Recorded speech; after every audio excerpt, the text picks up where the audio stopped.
नमस्कार दोस्तों, आपका स्वागत है हमारे YouTube चैनल में। आज हम कक्षा 8 का अध्याय 3 की प्रश्नावली 3.1 को करेंगे और हमारा अध्याय 3 है चतुर्भुजों को समझना।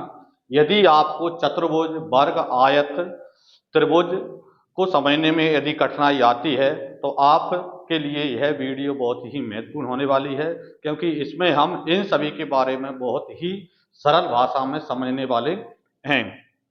तो आइए यहाँ पर क्या है, पहले देखते हैं हम। तो हमारा पहले इससे संबंधित जो कॉन्सेप्ट है उसमें यदि हम देखें तो पहले हमको समझने के बहुभुज क्या होता है। ठीक है, बहुभुज क्या होता है?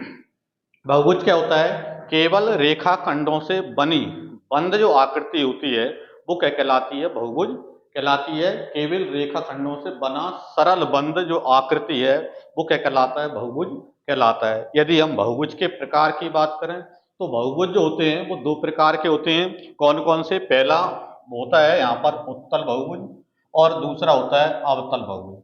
उत्तल बहुभुज और अवतल बहुभुज को हम किस प्रकार पहचानें? तो उत्तल बहुभुज वह बहुभुज होता है जिसके किन्हीं भी दो शीर्षों को मिलाने पर जो विकर्ण बनता है वो बहुभुज के अंदर ही बनेगा, बाहर नहीं बनता है। ठीक है, यहाँ पर यदि आप देखें, ये यहाँ पर क्या है, मैंने कुछ बहुभुज यहाँ पर बना रखे हैं।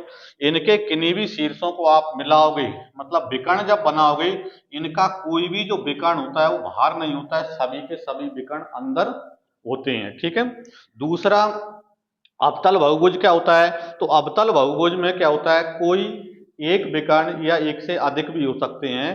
वो क्या होता है, बहुभुज के भार होता है, बहुभुज के भार वाले भाग में होता है। जैसे आप यहाँ पर देख रहे हैं, यहाँ पर ये क्या है, बंधाकृति तो है, बहुभुज तो है, लेकिन इसमें इन बिंदुओं को यदि आप मिलाते हो तो ये क्या होती है, इस बहुभुज से बाहर चली जाती है। इसका मतलब ये कौन सा है? अवतल बहुभुज है, जिसका कोई एक या एक से अधिक विकर्ण यदि बहुभुज के बाहर जा रहा है तो उसे हम क्या बोलते हैं? अवतल बहुभुज बोलते हैं। इसको भी देखो, जैसे इनके इसके दो शीर्षों को, इनको यदि आप मिलाते हो तो ये कहाँ जा रहा है?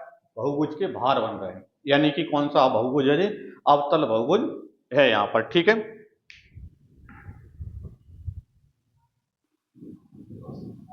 इसके बाद देखें, अपना आता है समबहुभुज और विषम बहुभुज क्या होता है। तो समबहुभुज क्या होता है? ऐसा बहुभुज जिसकी सभी भुजाएं और सभी कोण आपस में कैसे होते हैं? बराबर होते हैं, उन्हें हम कहते हैं समबहुभुज। ठीक है, इसके उदाहरण जैसे यदि हम देखें, वर्ग, वर्ग की चारों भुजाएं भी आपस में बराबर होती हैं और चारों कोण भी आपस में बराबर होते हैं। ठीक है, दूसरा उदाहरण जैसे हमारा है समबाहु त्रिभुज। समबाहु त्रिभुज में भी क्या होते हैं? तीनों भुजाएं समान होती हैं और तीनों कोण भी समान होते हैं, इसलिए समबाहु त्रिभुज की क्या है? एक समबाहुभुज है। ठीक है, दूसरा अपना है विषम बहुभुज क्या होता है? Irregular polygon. तो विषम बहुभुज मतलब समबाहुभुज का उल्टा, मतलब जिसकी क्या है, भुजाएं या कोण में से आपस में कोई बराबर ना हो, मतलब भुजा बराबर है लेकिन कोण बराबर ना हो, या कोण बराबर है और भुजा बराबर ना हो, तो ऐसा जो बहुभुज होता है वो कहलाता है विषम बहुभुज। ठीक है, उदाहरण के लिए जैसे आयत है, आयत में क्या होता है कि सभी कोण तो बराबर होते हैं, सभी के सभी कोण 90-90 डिग्री के होते हैं, लेकिन सभी भुजाएं बराबर नहीं होती हैं, उसमें आमने सामने की भुजाएं बराबर होती हैं। इसी प्रकार जैसे समद्विबाहु त्रिभुज है, समद्विबाहु त्रिभुज में भी क्या होता है, दो भुजाएं बराबर होती हैं, मतलब तीनों भुजाएं बराबर इसमें नहीं होती हैं। इसका मतलब ये है कि यहाँ पर आयत है, समद्विबाहु त्रिभुज है, ये कौन सी है? विषम बाहु, यहाँ पर क्या है? बहुभुज कहलाते हैं यहाँ पर। ठीक है, देखें तो हमारा प्रश्नावली 3.1 का पहला प्रश्न है, क्या दिया है? यहाँ पर कुछ आकृतियां दी गई हैं, ये आकृतियों का अध्ययन करें। यहाँ पर 8 आकृति आपको यहाँ पर दे रखी है। ठीक है, और इनके आधार पर फिर नीचे क्या दिया है? प्रत्येक का वर्गीकरण निम्नलिखित आधार पर कीजिए। इन आकृतियों का वर्गीकरण इनका करना है कि यहाँ पर क्या साधारण वक्र में क्या होना चाहिए? तो साधारण वक्र में क्या आता है कि रेखा खंड वाली हो, ठीक है, और बंद हो। ठीक है, तो साधारण वक्र में अपनी कौन सी बनेगी? यहाँ पर आकृति 1, 2 और 5, 6 और 7। ठीक है, ये यहाँ पर क्या है? 1, 2, 3, 4, 5, ये पांचों आकृतियां कौन सी है? साधारण वक्र में है। 1, 2, 5, 6 और 7 वाली जो आकृति है वो कौन सी है? साधारण वक्र, मतलब पहले वाले का आंसर हो गया।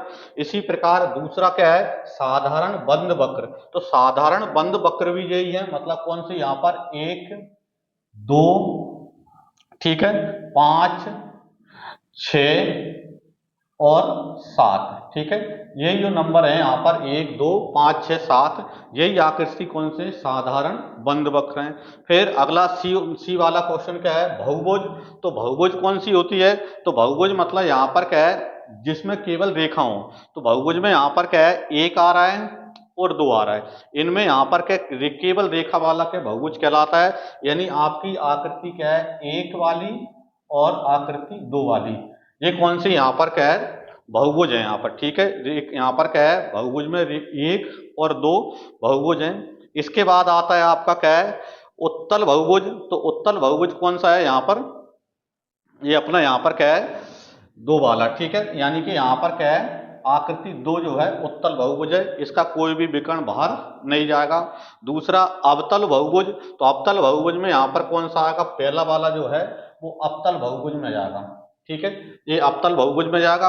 एक बहुभुज में यहाँ पर अवतल में ये भी आ जाएगा, क्योंकि इसमें भी जैसे इस वाले यहाँ पर आकृति को यहाँ से यहाँ तक देखो तो इसका इस वाले में यहाँ पर क्या है? यहाँ से यदि आप बनाओगे तो ये कहाँ पर चला जाएगा? बाहर जाएगा। मतलब आकृति यहाँ पर क्या 4 भी अवतल बहुभुज में आ रही है यहाँ पर, ठीक है। तो ये हो जाता है यहाँ पर क्या है? बहुभुजों का वर्गीकरण अपना हो जाता है। प्रश्न नंबर 1 है। अब इसके बाद हम प्रश्न नंबर 2 पर चलते हैं। यहाँ पर देखें तो हमारा प्रश्न नंबर 2 है। दूसरा प्रश्न क्या है? समबाहुभुज क्या है? जी वैसे हमने क्या है, जब चैप्टर एक्सप्लेन किया था तभी बता दिया था स्टार्टिंग में इसी वीडियो में। फिर भी देख लें कि समबाहुभुज क्या है। तो इसका आंसर क्या बनेगा कि एक समबाहुभुज समभुज तथा समकोणिक होता है। मतलब उसकी भुजाएं भी बराबर होती हैं और सभी कोण भी कैसे होते हैं? समान होते हैं, ठीक है। फिर इसी के नीचे दिया है हमको, एक समबाहुभुज का नाम बताइए जिसमें 3 भुजाएं हों, 4 भुजाएं हों और 6 भुजाएं हों। तो ऐसा समबाहुभुज जिसमें 3 भुजा होती हैं तो वो होता है अपना समबाहु त्रिभुज। तो इसका आंसर आप क्या लिख लोगे? समबाहु त्रिभुज इसका आंसर हो जाएगा। दूसरा अपना यहाँ पर है जिसमें 4 भुजाएं हों। तो ऐसा समबाहुभुज जिसमें 4 भुजाएं होती हैं उसका आंसर आपका बनेगा वर्ग, ठीक है। तो इसका आंसर आपका क्या हो जाएगा? वर्ग हो जाएगा। और फिर अपना क्या है? तीसरा प्रश्न है कि 6 भुजाएं हो, मतलब ऐसा समबाहुभुज जिसमें 6 भुजाएं हो, यानी इसका आंसर आपका बनेगा सम षट भुज, समषटभुज, ठीक है। तो इसका तीसरे का आंसर आपका क्या बन जाएगा?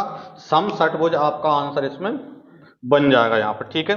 तो इस प्रकार हमने यहाँ पर क्या है? चैप्टर अपना क्या है? कंप्लीट, सॉरी यहाँ पर क्या है? प्रश्नावली 3.1 कंप्लीट हो गई। यदि आपको वीडियो पसंद आई हो तो इसे लाइक कीजिए, शेयर कीजिए और चैनल को सब्सक्राइब जरूर कर लीजिए।